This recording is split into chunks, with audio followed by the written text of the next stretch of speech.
Well, here we are back again at the Crucible Theatre, and as promised, in a moment or two, the thoughts of the greatest player the game, in many people's eyes, has ever seen. The man who won the World Championship here at the Crucible on no fewer than 7 occasions. Just a reminder, of course, in case you snooker fans need reminding, it was 1990 when Stephen Hendry won his first title. Obviously, to be in the final of the World Championship, it's every player's ambition to be world champion. I knew when I won my semi-final match that I was world #1, so that was part 1 of the plan, and part 2 was obviously to win the World Championship.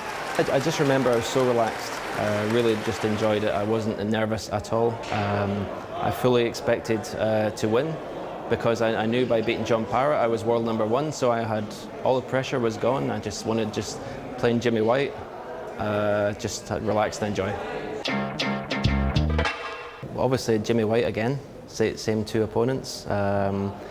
92, I remember I'd had a fantastic season. I think I won maybe 3, 4, 5 events. So again, I was full of confidence. Everybody said I was favourite to win. And I expected to win, but it was obviously a much tougher match. I was 14-8 behind and won 10 frames in a row to win the final, which you never expect to do that in a world final. But I just got, I could see Jimmy was under more pressure and I was gaining more confidence. For me, 93 was probably my best world championship, apart from the 7th to break the record. 93, I played every match and won easily. And Jimmy White in the final, I beat with 1 session still to spare, 18-5. So I was very happy with that performance.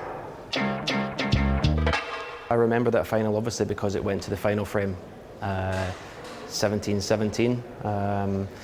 You remember, other matches go to final frames, but you never think you're going to be involved in a match at the Crucible that goes 17-17. I remember Jimmy had a fantastic chance to win, but missed a very easy black. And then I made one of the best clearances I made in my career under pressure to win. 95 was, I think, Nigel Bond. I remember from that final that I was behind after the first session, 4-3, and then won something like 10 out of the next 12 frames. The first evening session I played very well, didn't miss many shots, punished Nigel for his mistakes, and took a very big lead into the 3rd session, which is always relaxes you for the final day. But I played Peter Ebdon, who was one of the up-and-coming stars of the game. Very, very tough opponent. But I played very well. I was able to, I was world #1. I was full of confidence. I didn't really mind who was in the other chair, because I felt like now the Crucible was becoming like my home. I was in the final every year and I was winning every year, and I knew that it would take someone to play incredible snooker to beat me.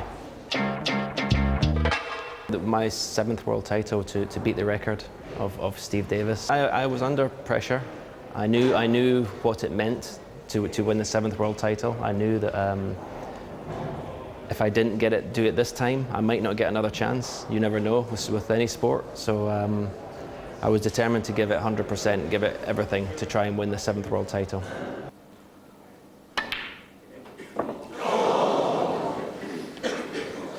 Mark Williams, 40.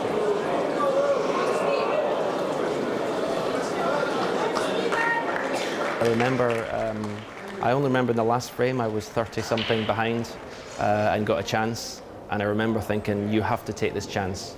Because I had a lead on Mark Williams and he started to come back. And he was playing, very good snooker. And I thought to myself, you have to take this chance now. Because if it gets any closer, the pressure could be too much. So I've really concentrated on 100% and took the chance to win it and win the 7th world title.